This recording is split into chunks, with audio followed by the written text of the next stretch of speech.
উমর ফারুক সালাত শুরু করলেন, ফজরের সালাত, আল্লাহু আকবার। In the mean time Abu Lulu এই খঞ্জর নিয়ে উমর ফারুকের বুকের মধ্যে 3টা স্টেবিং করলেন। একটা মারলেন নাভির নিচে, মারার সাথে সাথে পাকস্থলী কেটে গেল। আরেকটা মারলেন পাজরে, পাজর ছিঁড়ে গেল। আক্রমণ যে করেছে সে কাতারের মাঝখান দিয়ে যেতে আরম্ভ করলো, আর দুই দিকে ছুরি মারতে আরম্ভ করলো।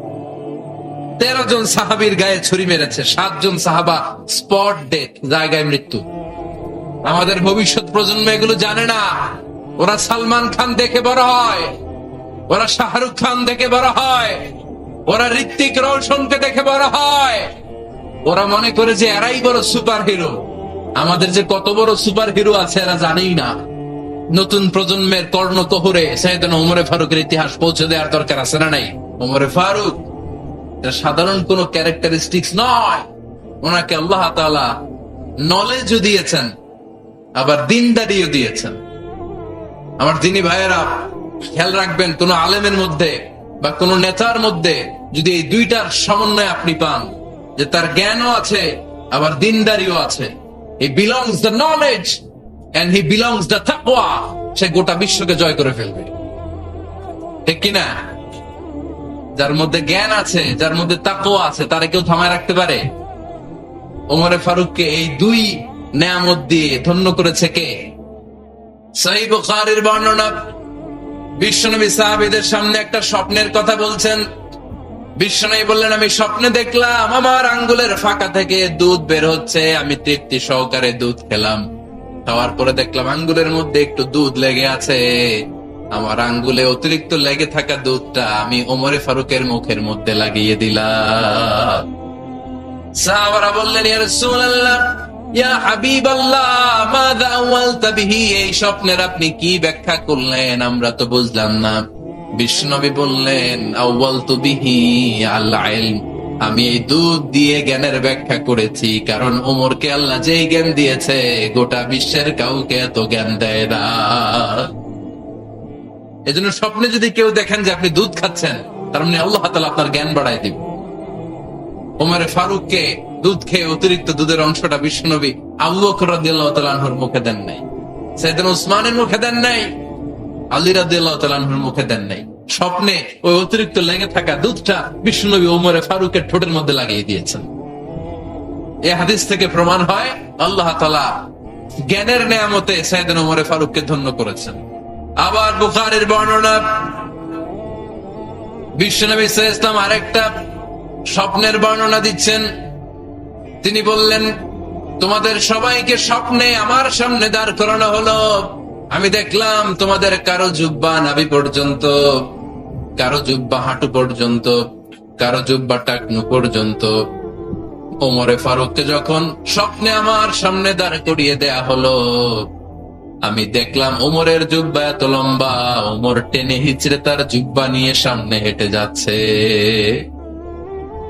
সাহাবারা বললেন, ফামাযা আওয়ালতা বিহি ইয়া রাসূলুল্লাহ, ও আল্লাহর রাসূল, এই স্বপ্ন দিয়ে আপনি কি বুঝাতে চাইলেন? আমরা কিছু বুঝলাম না। বিশ্বনবী বললেন, আওয়ালতু বিহি আদ-দীন, আমি এই হাদিসের দ্বারা দ্বীনের ব্যাখ্যা করলাম। যার জামা যত লম্বা তার দ্বীনদারি তত বেশি। সুবহানাল্লাহ, আসতে পড়েন। স্বপ্নে দেখলেন কোন সাহাবীর জুব্বা নাভি, কোন সাহাবীর হাঁটু, কারোটা টাকনু, কিন্তু ওমরে ফারুকের জুব্বা এত লম্বা, ইয়াজুররু সাওবাহু, তিনি তার জুব্বা টেনে হিচড়ে যাচ্ছেন। বিশ্বনবী বললেন, এটা দ্বারা আমি দ্বীন, আমি তাকওয়া, দিনদারি, তাকওয়া, এটার ব্যাখ্যা করেছি। তার মানে ওমরে ফারুকের তাকওয়ার সামনে সব তাকওয়া পানি হয়ে যাবে। কোন সুবহানাল্লাহ। আল্লাহ তাআলা সাইয়েদনা ওমরে ফারুককে দ্বীনের জ্ঞান দিয়েছেন, তাকওয়া দিয়েছেন। কত বড় মুত্তাকি ছিলেন সাইয়েদনা ওমরে ফারুক। মদিনার সমাজে কয়জন মুনাফিক ছিল বিশ্বনবী ছাড়া কেউ বলতে পারতেন না। বিশ্বনবী কোন সাহাবীকে মুনাফিকদের লিস্ট দিয়ে যান নাই, একজন সাহাবী ছাড়া। দেখি কেউ বলতে পারেন কিনা ওই সাহাবীর নাম? কি নাম? হুযায়ফা ইবনুল ইয়ামান রাদিয়াল্লাহু তাআলা আনহু। ওনাকে বলা হতো সাহিবু সিররি রাসূলিল্লাহ, আল্লাহ রাসূল সাল্লাল্লাহু আলাইহি ওয়াসাল্লামের গোপন তথ্যের ধারক বাহক। সুবহানাল্লাহ পড়বেন না? বিশ্বনবী ইন্তেকালের আগে মদিনার সমাজে মোট কয়জন মুনাফিক আছে এই তথ্য আবু বকরকে বলেন নাই, ওমর রাদিয়াল্লাহু তাআলা আনহুকে বলেন নাই, উসমান রাদিয়াল্লাহু তাআলা আনহু, আলী রাদিয়াল্লাহু তাআলা আনহু, আশারাতুল মুবাশশিরিন বিল জান্নাহ কোন সাহাবীকে বলেন নাই। শুধুমাত্র কেবলমাত্র একমাত্র হুযায়ফা ইবনুল ইয়ামান রাদিয়াল্লাহু তাআলা আনহুর কাছে মুনাফিকদের লিস্টে বিশ্বনবী দিয়ে গিয়েছে। সুবহানাল্লাহ পড়ে। মদিনায় কারা কারা মুনাফিক কেউ জানতো না হুযায়ফা ছাড়া। কে ছাড়া? নামটা আজকে মুখস্থ করেন, যাতে অন্য কোনো ওয়াজে কেউ জিজ্ঞেস করলে বলতে পারেন।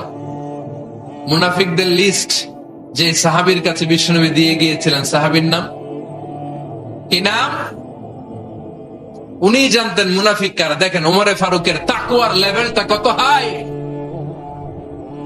ওমরে ফারুক একদিন হুযায়ফা রাদিয়াল্লাহু তাআলা আনহুর কাছে গেলেন, যে বললেন, হুযায়ফা, বিশ্বনবী ইন্তেকালের আগে মুনাফিকদের নামের লিস্টটা কারো কাছে দেয় নাই, আমার জানা নাই, সাইয়েদনা আবু বকরের জানা নাই, কোন সাহাবীর জানা নাই, তুমি ছাড়া।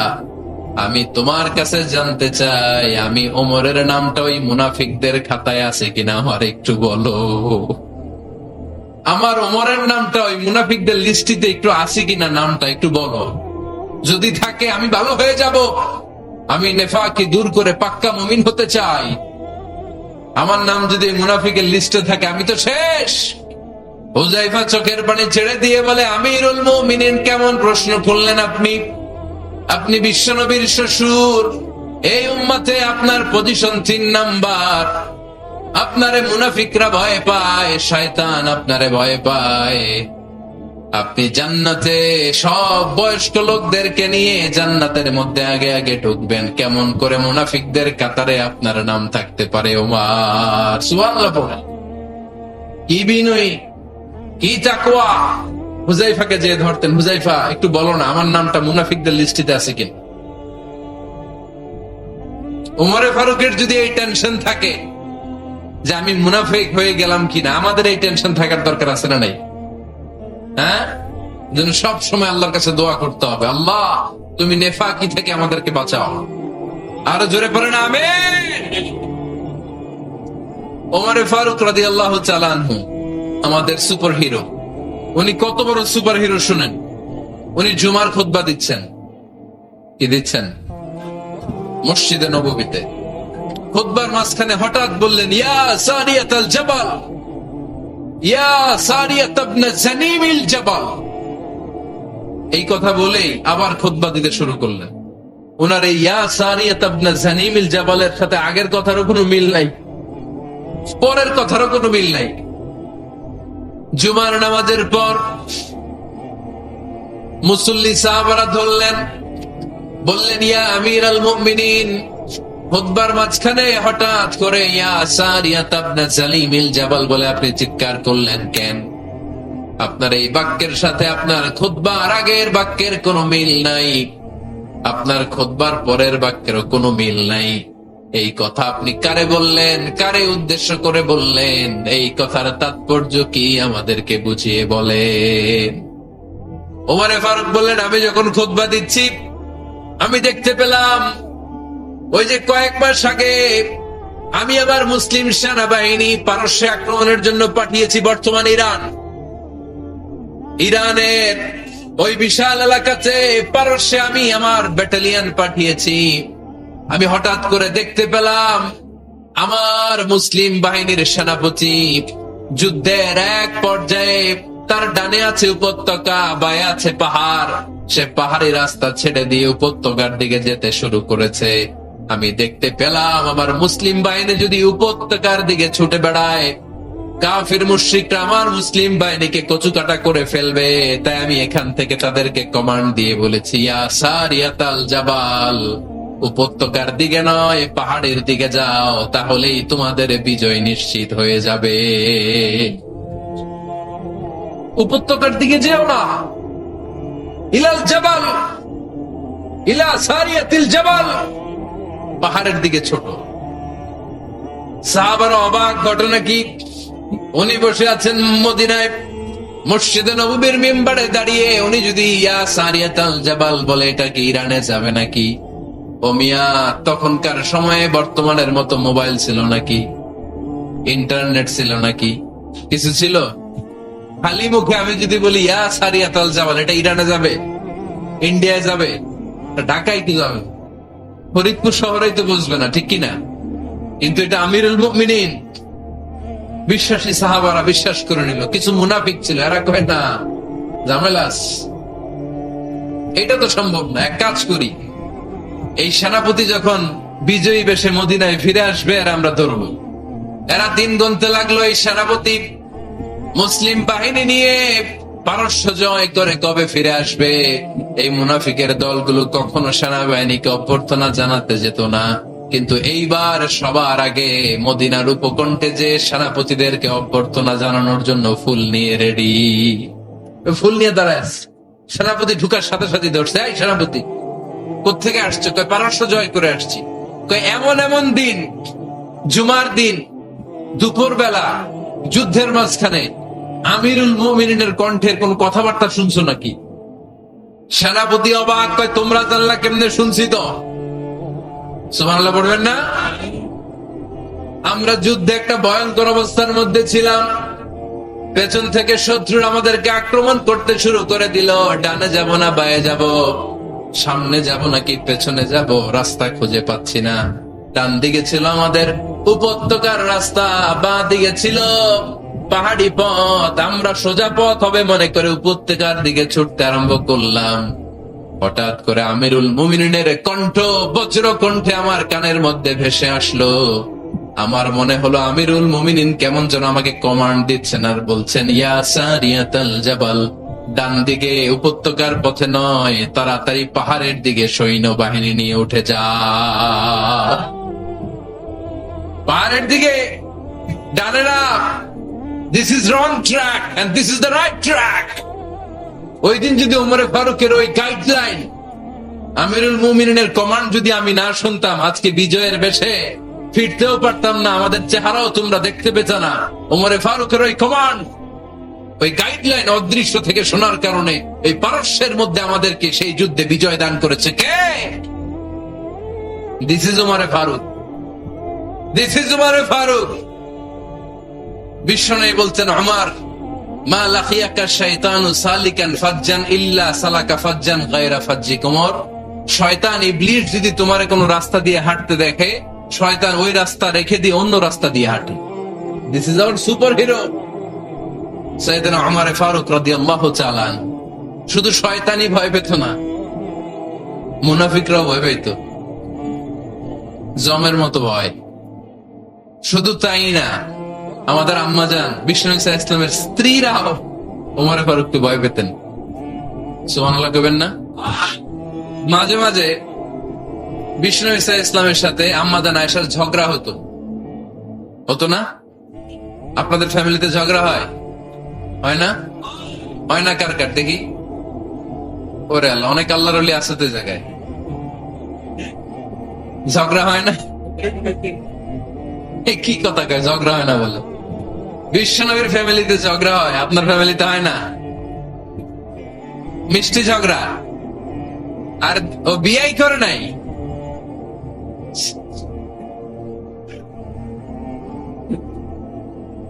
ঝগড়া তো হবেই। দাম্পত্য জীবনের মজাটাই তো এখানে, কখনো ঝগড়া কখনো আনন্দ, একটু বৃষ্টি একটু রোদ, একটু হাসি একটু কান্না, ভালো লাগা ভালোবাসা শেয়ার করে নেয়া, মিলেমিশে একাকার হয়ে যাওয়া, ঠিক কিনা? তো আল্লাহর হাবিব সাল্লাল্লাহু আলাইহি ওয়াসাল্লামের সাথে আম্মাজান আয়েশার ঝগড়া হতো। তো একদিন ঝগড়া হয়ে দুইজন রেগে আস, খবরদার দুইজন রেগে থাকবেন না, আবার একজন রাগলে আরেকজন থেমে যাবেন, কারণ এই ছোট্ট ঝগড়া থেকে এটা অনেক সময় বিচ্ছেদের দিকে গড়ায়। আমার প্রিয় ফরিদপুরবাসী, ভাবি রেগে গেলে আপনি রাগেন না, ওই দিন আপনি একটু ঠান্ডা থাকেন। আবার আপনি রেগে গেলে, আমার মাইকের আওয়াজ যদি ভাবিরা শোনেন, আপনারা রেগে যায় না, একটু ঠান্ডা থাকবেন। দুইজনে রেগে গেলে তো তৃতীয় বিশ্বযুদ্ধ শুরু হবে, তাই না? একজন রেগে গেলে আরেকজন ঠান্ডা, কারণ এই সামান্য ঝগড়া থেকে ইগোর কারণে এটা বিচ্ছেদ আর ডিভোর্স পর্যন্ত গড়ায়। আর শয়তান এখানে উস্কানি দেয়, কারণ ইমানদারদের ফ্যামিলি ভাঙতে পারলে শয়তান সবচেয়ে বড় খুশি হয়, আর ইমানদারদের ফ্যামিলি টিকে থাকলে খুশি হয়ে যায় কে? আম্মাজান আয়েশা রাদিয়াল্লাহু তাআলা আনহার সাথে বিষ্ণু ইসলামের ঝগড়া হতো মাঝে মাঝে। একবার ঝগড়া হলো, বিষ্ণু ইসলাম রাগ, আম্মাজান আয়েশাও রাগ।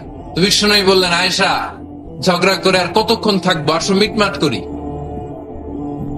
আয়েশা রাদিয়াল্লাহু বললেন, ঠিক আছে, মিটমাট করবো। তো বিষ্ণু ইসলাম বললেন, মিটমাটের জন্য কারে ডাকবো? ওমরে ডাকি। কয় না, ওমরে না, ওমর গালিজ, ওমর অনেক রাগে, আমার ডর লাগে। কয় তাহলে তোমার আব্বারে ডাকি। কয় ডাক। কি খুশি! মেয়েদের মধ্যে অভ্যাসটা আছে না নাই?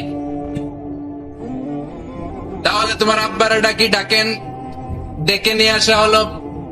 আবু বকর রাদিয়াল্লাহু তাআলা আনহু দাঁড়ালেন, আম্মা জান আয়েশা দাঁড়ালেন, বিশ্বনবীও দাঁড়ালেন। বিশ্বনবী বললেন, আয়েশা, তোমার আব্বা আসছে, এবার ঘটনা খুলে বলার পালা। তুমি বলবা নাকি আমি বলবো? আম্মা জান আয়েশা বললেন, আপনি বলেন। তবে ওয়ালা তাকুল ইল্লা হাক্কান, যেটা ঘটছে ওইটাই বললেন, মিথ্যা কথা কইেন না। আবু বকর রাদিয়াল্লাহু তাআলা আনহু রেগে মেগে আগুন। কি, এই কথা তুমি কেমন করে বলো? বিশ্বনবীকে মিথ্যা কথা কখনো বলবে? রেগে মেগে দিলেন মেয়ের গালে এক চড়। বানিয়ে বলতেছি না, মুসনাদ আহমদ ইবনে হাম্বলের হাদিস। বাবা রাতের থাপ্পড়কে আম্মা জান আয়েশা উল্টে বললেন। সাইয়েদনা আবু বকর রাগে গড়গড় করছেন, আবার মারার জন্য তেড়ে গেলেন। এবার বাঁচার জন্য আম্মা জান আয়েশা বিশ্বনবীর পিছনে যে আশ্রয় নিলেন, বিশ্বনবী বাঁচানোর জন্য দুই হাত মেলে দাঁড়িয়ে গেলেন। পড়েন সুবহানাল্লাহ। বিশ্বনবী যখন দুই হাত মেলে দাঁড়িয়ে গেলেন, সাইয়েদনা আবু বকর রাদিয়াল্লাহু আনহু থেমে গেলেন। সাইয়েদনা আবু বকর রাদিয়াল্লাহু তাআলা আনহু ঘর থেকে বের হয়ে বারান্দায় দাঁড়ালেন। পড়েন সুবহানাল্লাহ। এবার বিশ্বনবী আম্মা জান আয়েশার কাছে যেয়ে বলেন, ইয়া আয়েশা, কাইফা রাআইতিনি আনফাসতুকি মিনার রাজুল, দেখছো কেমনে বাঁচাইলাম?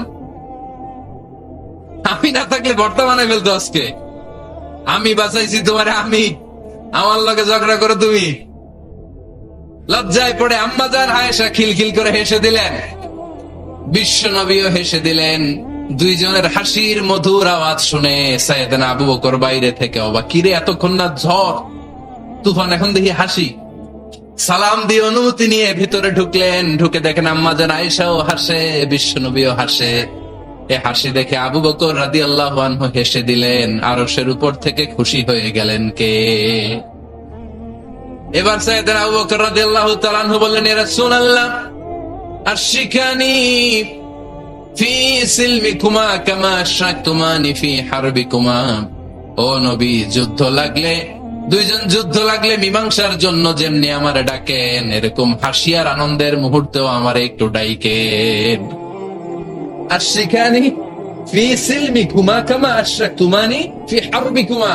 নবী, আপনাদের মধ্যে ঝগড়া লাগলে সন্ধি করার জন্য আমারে যেমনি ডাকেন, আপনাদের হাসি খুশি আনন্দ খুনসুটি এই মজাদার মুহূর্তগুলোতে আমারে বঞ্চিত রাখেন না, আমার একটু ডাইকেন। সুবহানাল্লাহ পড়েন। এই মুসনাদে আহমদ ইবনে হাম্বলের হাদিস শোনার উদ্দেশ্য হচ্ছে, বিশ্বনবী প্রথমে ওমরে ফারুকের নাম বলেছিলেন। সাইয়েদনা আয়েশা বলেন, না, আমি ডরাই। হাইবাত, দিস ইজ কল্ড হাইবাত ওমর। একবার বিশ্বনবীর সব বিবিরা ধরলেন, ও নবী, আমাদেরকে এটা দেন, ওইটা দেন, ঘরে এটা নাই, ওইটা নাই, ওইটা নাই। বিশ্বনবীকে, আমার কাছে কিচ্ছু নাই, কিছু দিতে পারবো না, আমার নাই তো, সামর্থ্য নাই। কিন্তু বিবিরাও ছাড়ে না, এটা দেন, ওইটা দেন। বিশ্বনবী রহমতের নবী, বিবিদেরকে বুঝাতেও পারেন না। বিবিরা আবদার করতেছে, নবী এটা লাগবে, ওইটা লাগবে। ইন দ্য মিন টাইম বিশ্বনবী একজনের সালাম শুনতে পেলেন। কে যেন দরজায় দাঁড়িয়ে বলতেছে, আসসালামু আলাইকুম। বিশ্বনবী দরজার দিকে তাকালেন, তাকিয়ে বললেন, ওয়া আলাইকুম আসসালাম। আর বুঝতে পারলেন এটা আমার ওমরের সালাম। সালাম দেওয়ার পরে বিবিদের দিকে তাকায় দেখে একজন বিবিও নাই, সব অন্দর মহলের ভিতরে দৌড়। সুবহানাল্লাহ পড়তে পারলেন না? This is our super hero Omar.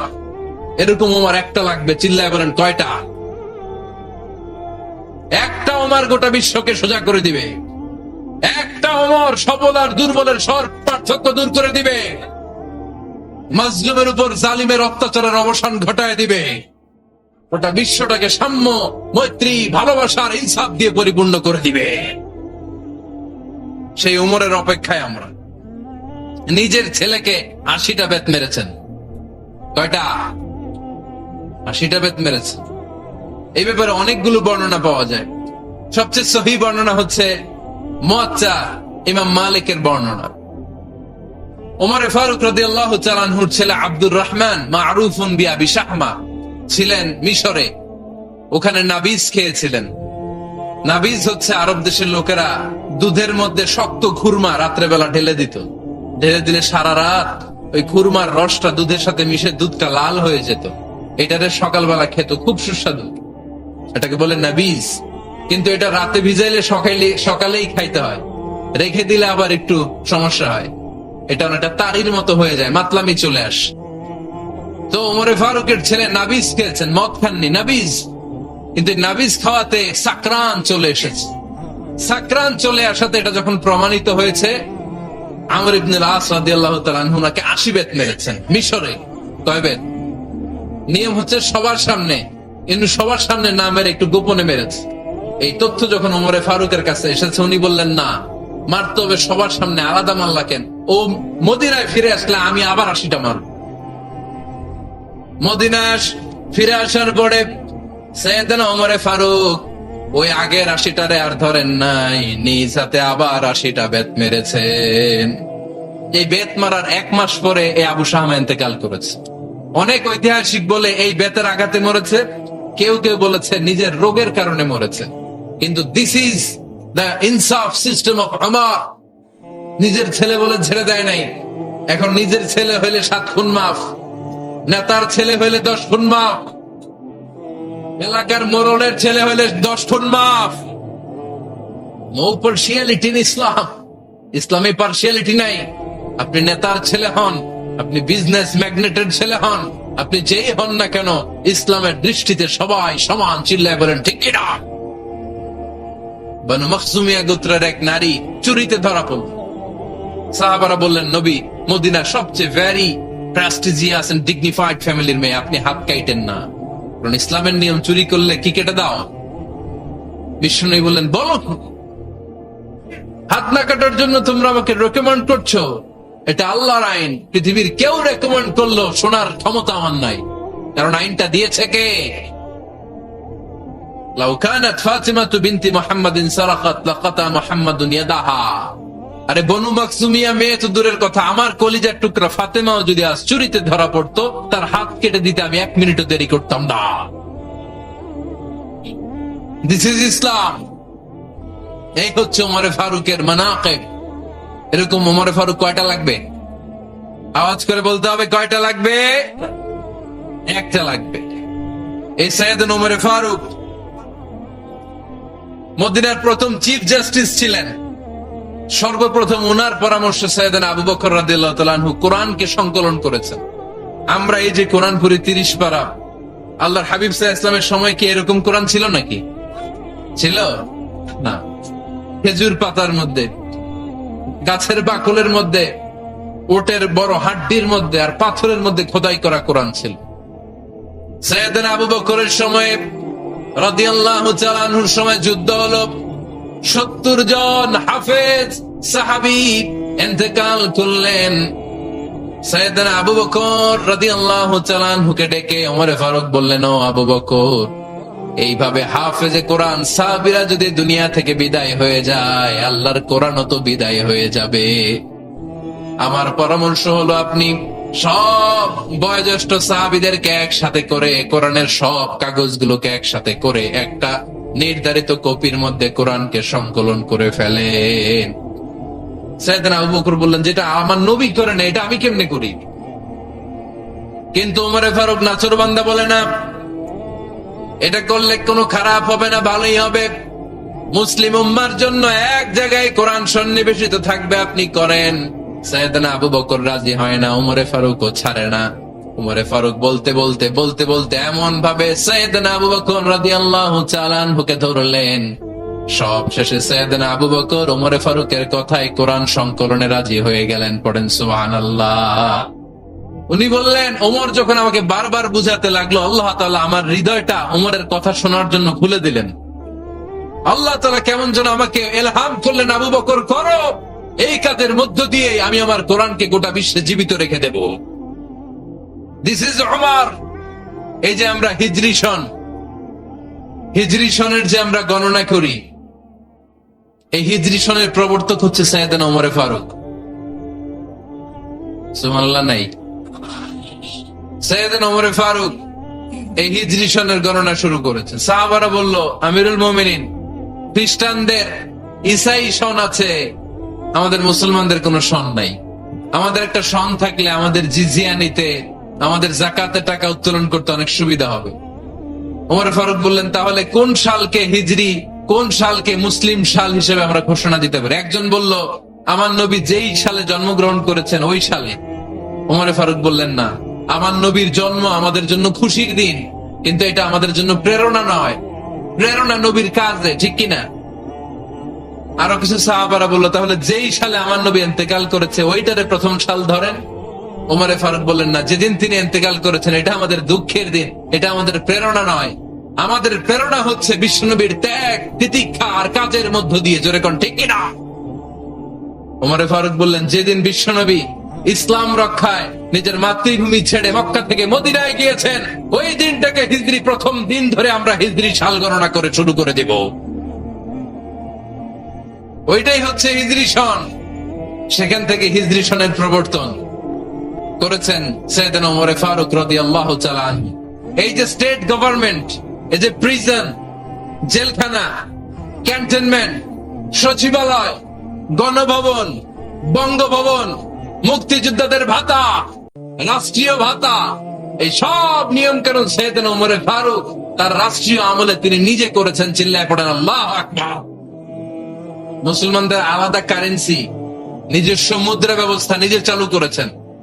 সৈনিকদের মধ্যে যারা বিবাহিত, প্রতি 6 মাস অন্তর অন্তর 1 মাসের ছুটি কাটাতে তারা ফিরে আসবে। সাইয়েদনা ওমর ফারুক চালু করেছেন। চিল্লায় আওয়াজ করে পড়েন আল্লাহু আকবার। এই যে আমরা 20 রাকাত সালাতুত তারাবি পড়ি রমাদানে, পড়েন না আপনারা? এটা সাইয়েদনা ওমর ফারুক চালু করেছে। সুবহানাল্লাহ পড়তে পারলেন না?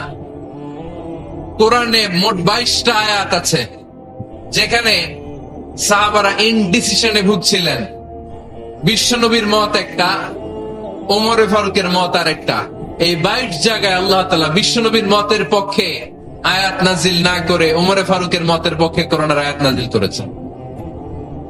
সাইয়েদনা ওমর ফারুক, আমরা সাহাবীদের জীবন চরিত পড়তে চাই না, কত যে অনুপ্রেরণামূলক দৃষ্টান্ত সাইয়েদনা ওমর ফারুক আমাদের জন্য রেখে গিয়েছে। ওমর ফারুক যখন খলিফা, দিনের বেলায় যদি রাষ্ট্রে কোনো নিয়ম জারি করতেন, দিনের বেলায় জনগণকে কোনো বিষয়ে যদি নিষেধ করতেন, রাত্রে বেলায় খাওয়ার সময় ফ্যামিলি মেম্বারদের সবাইকে বলতেন, এই দিনের বেলা আমি জনগণকে এই কাজ করতে নিষেধ করেছি, তোমরা আমার ফ্যামিলি মেম্বার, খবরদার তোমরা এই কাজ করো না। জনগণ করলে যতটুকু শাস্তি, তোরা করলে পাবি ডবল শাস্তি। সুবহানাল্লাহ কইবেন না? আমাদের নেতারা ওই বাড়ির বিচার করে, ওই বাড়ির মাইয়ার বিচার, ওই বাড়ির পোলার বিচার। নিজের পোলা গাঞ্জা টানে, আছে না নাই? নিজের মেয়ে অপরাধ করে, আছে না নাই? আহা, কি নেতা ছিলেন ওমর ফারুক! আগে নিজের ঘর সামলিয়েছেন, আগে নিজেকে সামলিয়েছেন, নিজের ঘর ঠিক করেছেন। বলেছেন জনগণ করলে যত বেদ, তোরা করলে double Veda. This is call leader, ঠিক কিনা? এক বাবা এসে বললেন, ওমর ফারুক আমার ছেলে কথা শোনে না, বেয়াদব। ওমর ফারুক ছেলেরা ডাকলেন, বাবা তুমি তোমার আব্বাজানের কথা শোনো না, এটা তো কবিরা গুনাহ।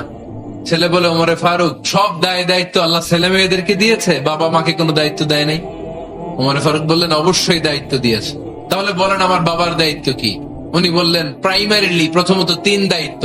আইয়ানতাকিয়া উম্মাহ, পৃথিবীর প্রতিটি বাবার উচিত ছেলেদের মেয়েদের জন্য ভালো মায়ের ব্যবস্থা করা। 2 নম্বরে আইয়ুহসিনা ইসমা, সুন্দর তার একটা নাম রেখে দেয়া। 3 নাম্বার ইউআল্লিমাহুল কিতাব, তার আল্লাহর কিতাব শিক্ষা দেওয়া। এবার ছেলেকে আমার আব্বা 3টার একটাও করে নেই। এবার ওমর ফারুক রেগে গেলেন, বাবার কাঁধে ধরলেন, বললেন, তুই ছেলের জন্য বিচার নিয়ে আসলি, তোর 3টা দায়িত্বের একটাও তুই পালন করিস নাই। ছেলে বলে, আমিরুল মুমিনিন, আমার মা নর্তকী, আমার মা মাজুসি, আমার মায়ের মধ্যে কোন আদব কাদব নাই, সুন্দরী দেখে আমার মা রে বাবা বিয়ে করছে, আমার মায়ের কাছ থেকে জীবনে কিছু শিখি নাই। দুই নাম্বার সাম্মানি খানফাসা, আমার বাবা আমার নাম রেখেছে চামচিকা। কি নাম রাখছে? এটার নাম হইলো একটা, এরকম উল্টা পাল্টা নাম আছে না? নাই না, এগুলো রাখবেন না। আব্দুল্লাহ রাখবেন, আব্দুর রহমান রাখবেন। আর একটা কি বলছি আজকে? হুজাইফা রেখে দিয়েন, পারবেন? ওয়ালাম ইউআল্লিমনি হারফাম মিন কিতাবিল্লাহ আমিরুল মুমিনিন। শুধু তাই না, আল্লাহর কোরআনের একটা অক্ষর আমার বাবা কোনদিন আমারে শিক্ষা দেয় নাই। ওমর ফারুক রেগে গেলেন, এবার বাপের কান্দে দইরা মারতে শুরু করলেন। তুই পোলার নামে বিচার নিয়ে এসেছিস, তোরে বাইট দিব আগে। এরকম নেতার দরকার আছে না নাই? মদিনায় এক লোক তার বউরে রাগের চোটে 100 তালাক দিয়ে ফেলছে। কয় তালাক দেয়ার নিয়ম? কয়টা দিছে? কয়টা? এবার স্ত্রী কাঁদতে কাঁদতে এসে বলে, আমিরুল মুমিনিন দেখেন, আমার স্বামী আমারে রেগে মেগে 100 তালাক দিছে। ওমর ফারুক বললেন, দইরা নিয়ে এটারে নিয়ে আসা হলো। ওমর ফারুক বললেন, কয়টা তালাক দিয়েছ? কয় 100টা। কেন দিছ? কয় মাথা গরম আছিল। এরকম আছে না? তালাক দেওয়ার সময় সব তালাক, তুই তালাক, তোর মা তালাক, তোর বোন তালাক, সব তালাক। তালাক দিবে ওয়াইফ রে, দিতেছে সবাই রে। তোমার ফারুক বললেন, দিবে 3টা, 100টা দিলা কেন? কয় মেজাজ গরম ছিল। কয় দাঁড়া, আত-তালাকু মিন শাআইরিল্লাহ, তালাক হচ্ছে আল্লাহর দেয়া বিধানের একটা নিদর্শন। এটা নিয়ে তুই খামখেয়ালি করলি? আমার রায় শোন, আমার রায় হচ্ছে 3 তালাকে তোর বউ তালাক, বাকি 97 তালাক তোর পিঠের উপরে পড়বে। এরকম বিচারের দরকার আছে না নাই? এরকম দৃষ্টান্তমূলক বিচার যদি বাংলার জামিনে দেয়া হতো, আর কোন নারী ধর্ষিতা হতো, আর কোন নারীকে অ্যাসিড মারা হতো, আর কোন নারী যৌতুকের জন্য কান্না করত, একটা মন লাগবে, বেশি না। কয়টা লাগবে? তিনি গভর্নর সিস্টেম চালু করেছিলেন, governor system, Islamic state. Bahrain, Yemen, মিসর, কুফা, বসরা, মক্কা, মদিনা, এই 7 জায়গায় 7 জন গভর্নর পাঠিয়েছেন। তাদের থেকে তথ্য নিতেন। এই গভর্নর সিস্টেম উনি বানিয়েছেন। সাইয়েদনা আমর ইবনে আল-আস রাদিয়াল্লাহু তাআলা আনহুকে পাঠিয়েছেন মিশরে। মিশরে একটা দৌড় প্রতিযোগিতা হতো।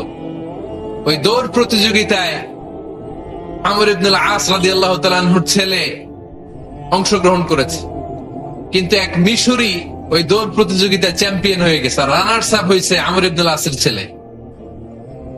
এবার মিশরি ফার্স্ট আর গভর্নরের ছেলে সেকেন্ড। রাগের চোটে আমর ইবনে আল-আসের ছেলে ওই মিশরির মাথার মধ্যে কয়েকটা বাড়ি মেরেছে। মিশরি বলে, আমার মাল্লা কেন? তুমি খেলায় পারো না, আমার মাল্লা কেন? কয় আনা ইবনুল আকরামিন, আমি গভর্নরের পোলা, আমি যা বলবো এটাই হবে, আমার উপরে কথা নাই। মিশরি ওইখানে আর ঝগড়া বাঁধায় নাই, মনে দুঃখ নিয়ে মদিনায় চলে আসলেন। এসে বললেন, আমিরুল মুমিনিন, আপনি আমর ইবনুল আস রাদিয়াল্লাহু তাআলা আনহুকে মিশরের গভর্নর বানিয়ে পাঠিয়েছেন। একটা প্রতিযোগিতায় আমি চ্যাম্পিয়ন হয়েছি, ওনার ছেলে হয়েছে রানার আপ। কেন সে চ্যাম্পিয়ন হতে পারে নাই? এই কারণে আমার মাথায় লাঠি দিয়ে 3টা বাড়ি মেরেছে। বিচারটা দিছে কার দরবারে? কথা বুঝেন নাই বোধহয়? ওমর ফারুকের দরবার। ওমর ফারুক বললেন, তাই আগামী বছরের অমুক তারিখ আমি সব গভর্নরদেরকে ডেকে হিসাব নিতে, ওই দিন তুই থাকবি, পারবি না? মিশরে বলে, পারবো মানে অবশ্যই পারবো। ওই দিন 7 রাজ্য থেকে 7 গভর্নর হাজির, গভর্নরদের ছেলেরাও হাজির, মিশরীয় হাজির। 7 গভর্নরের কাছ থেকে 7 এলাকার খোঁজ খবর নেয়ার পরে ওমরে ফারুক বললেন, আইন আল মিসরি, মিশরি লোকটা কই, এদিকে আয়। মিশরি সামনে আসার পরে বলল, আমর ইবনুল আস, তুমি মিশরের গভর্নর, তোমার ছেলে সহ তুমি আসো। আমর ইবনুল আস এসে সামনে বসে রইলেন। এবার বললেন, ও আমর ইবনুল আসের ছেলে, তুমি নাকি ইবনুল আকরামিন গভর্নরের ছেলে, তুমি যা বলবা মিশরে নাকি তাই হবে, তোমার নাকি অনেক দাপট।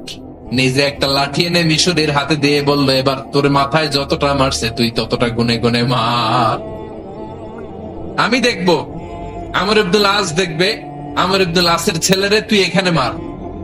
সে বলতেছে থাক, আপনি বলছেন এতেই যথেষ্ট, মারা লাগবে না, আমি মাফ করে দিলাম। ওমরে ফারুক বলল খবরদার, মার, মার ওর মাথার মধ্যে। মিশরি ওমরে ফারুকের ধমক শুনে ভয়ে ভয়ে 3টা বাড়ি মারল। এই বাড়ি মারা দেখেও ওমরে ফারুকের হৃদয় ঠান্ডা হয় নাই।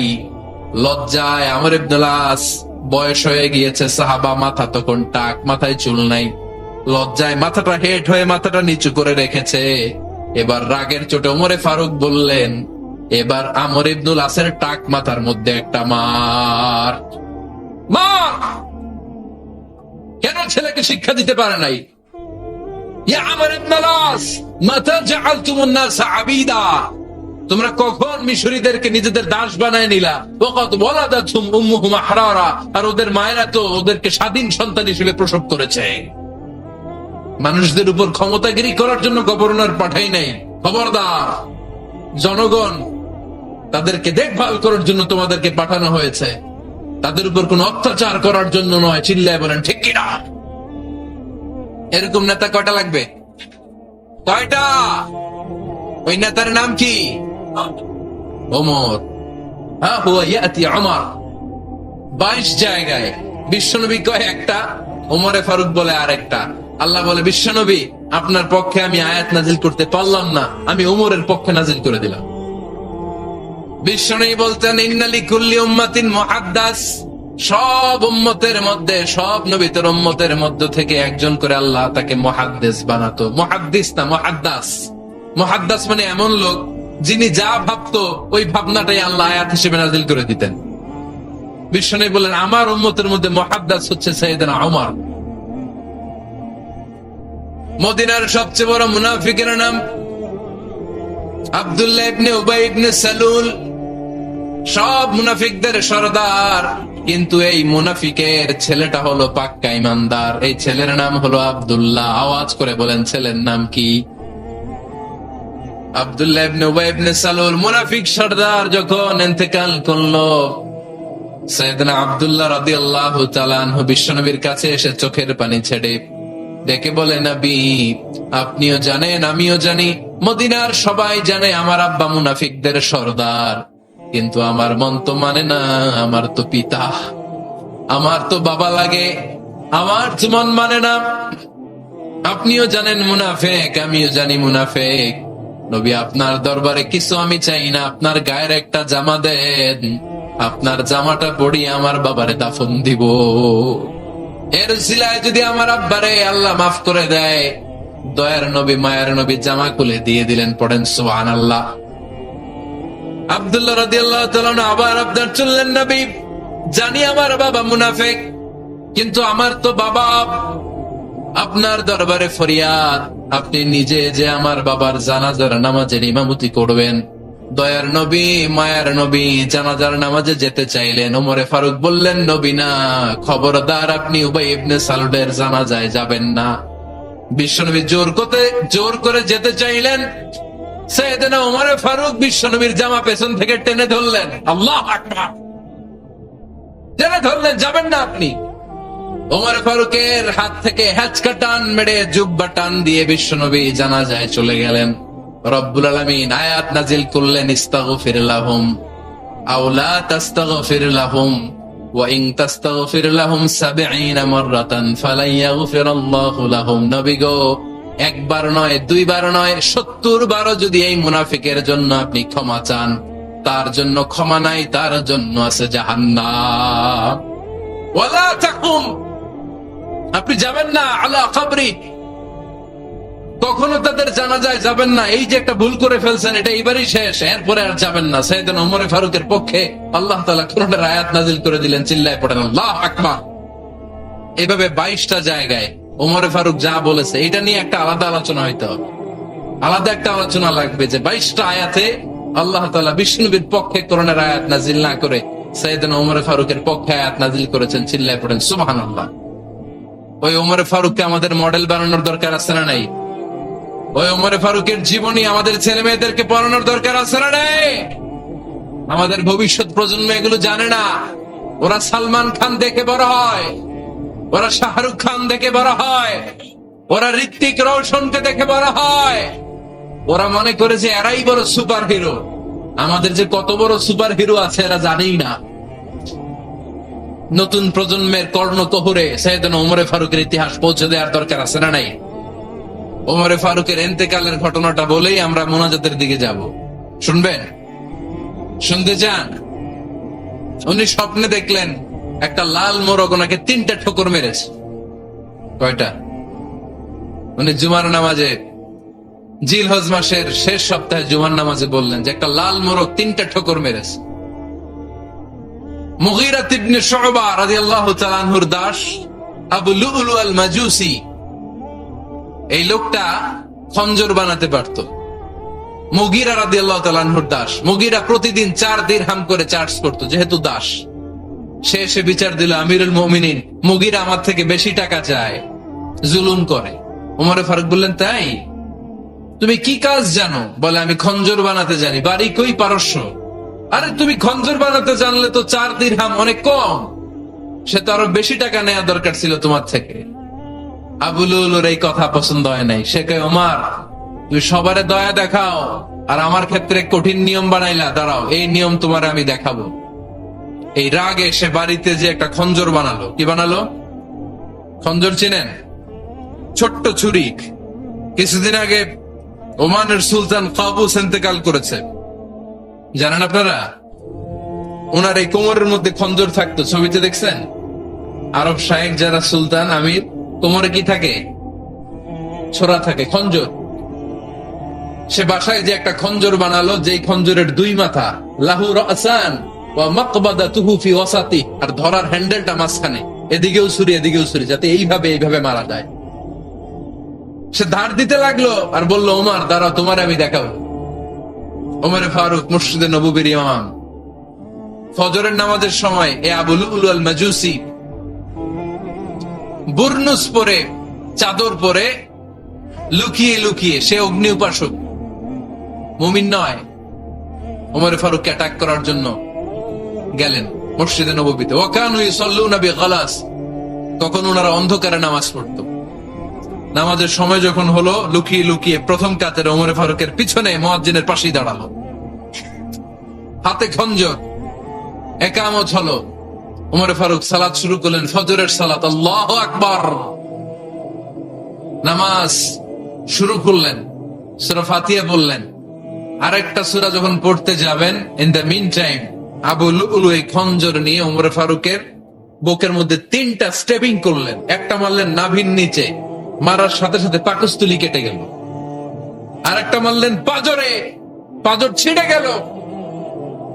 3টা মারার পরে ওমরে ফারুক বললেন, কাতালানি আল কাল, এক কুকুর আমাকে মেরে ফেলেছে। পেছন থেকে এক সাহাবীকে টান মেরে সামনের দিকে নিয়ে গেলেন, তুমি নামাজের ইমামতি করাও। আর ওমরে ফারুককে বাকিরা ধরাধরি করে পেছনে নিতে আরম্ভ করলেন।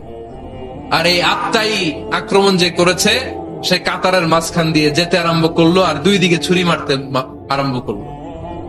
13 জন সাহাবীর গায়ে ছুরি মেরেছে। 7 জন সাহাবা স্পট ডেথ, জায়গায় মৃত্যু। এই ভয়ঙ্কর অবস্থা দেখে এক সাহাবী বুরনুস, এক ধরনের জুব্বা আছে মাথাওয়ালা, অনেকে জ্যাকেট পরছেন না এরকম মাথাওয়ালা, লম্বা জুব্বা আছে, আরবরা শীতে পড়ে মাথাওয়ালা। এই মাথাওয়ালা জুব্বা বের করে এক সাহাবী জালের মতো তার দিকে উড়ায় মারল।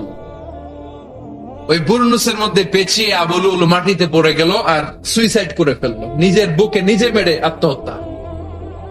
যে সাহাবীকে ইমামতির জন্য দাঁড় করালেন, উনি ছোট্ট সূরা দিয়ে, প্রথম রাকাতে সূরা আল কাউসার, দ্বিতীয় রাকাতে সূরাতুল ইখলাস দিয়ে নামাজ শেষ। ওমরে ফারুক বেহুশ। ওমরে ফারুক কি? বেহুশ। সবাই কান্নাকাটি করতেছে, সবাই দেখতে গেলেন, এখন হুঁশ ফিরে না। মুখের মধ্যে, মুখ খুলে রাষ্ট্রের চিকিৎসক মুখের মধ্যে দুধ দিলেন, ওই নাভি দিয়ে দুধ বের হয়ে যায়। তারা বললো, উনারে বাঁচানো সম্ভব না, দেখেন হুঁশ ফিরে কিনা। হুঁশ ফিরলে উনার পরে কে আমির হবে, উনি যেন প্যানেল ঠিক করে দিয়ে যায়। সবাই তাকিয়েছে ওমরে ফারুকের চোখের দিকে। আল্লাহর মেহেরবানিতে ঘন্টা খানিক পরে উনি চোখ খুললেন। চোখ খোলার পরেই বলেন না, ও মা, আমি মরে যাই। চোখ খোলার পরে উনি বলেন নাই কে মারলো আমারে। চোখ খোলার পরে উনি বলেন নাই আমার পরে নেতা কে হবে। চোখ খোলার পরে সর্বপ্রথম কথাটি ছিল আসল্লান নাস, আমার নেতৃত্বে যে ফজরের নামাজটা শুরু হয়েছিল এটাকে ঠিক মতো তোরা পড়েছিলি। আমার নেতৃত্বে যে ফজরের জামাত শুরু হয়েছিল সেটা ঠিকঠাক মতো সমাপ্ত হয়েছিল কিনা আগে বল। আসল্লান নাস, নামাজটা হয়েছে কিনা বল। সুবহানাল্লাহ বলতে পারলেন না। This is Umar, hour super hero. নেতা অনেকগুলো লাগে না, এরকম নেতা একটাই যথেষ্ট যে গোটা বিশ্বকে কাঁপায় দিতে পারে। চিল্লায় বলো ঠিক কিনা। আমরা চাই আমাদের ছেলেগুলো উমরে ফারুকের মতো বড় হোক। আমরা চাই আমাদের ছেলে মেয়েগুলো খাব্বাব, সুবাইব, সাইয়েদনা আলী, উসমান, আবু বকর রাদিয়াল্লাহু তাআলা আনহুর অনুসরণে বড় হোক, ঠিক কিনা। আমরা একটা ওমর চাই যিনি আমাদেরকে সালাতের শিক্ষা দিয়ে গিয়েছেন, ইন্তেকালের আগে বলেছেন আসাল্লান নাস। এজন্য আমরা যেন নামাজ কখনো নষ্ট না করি।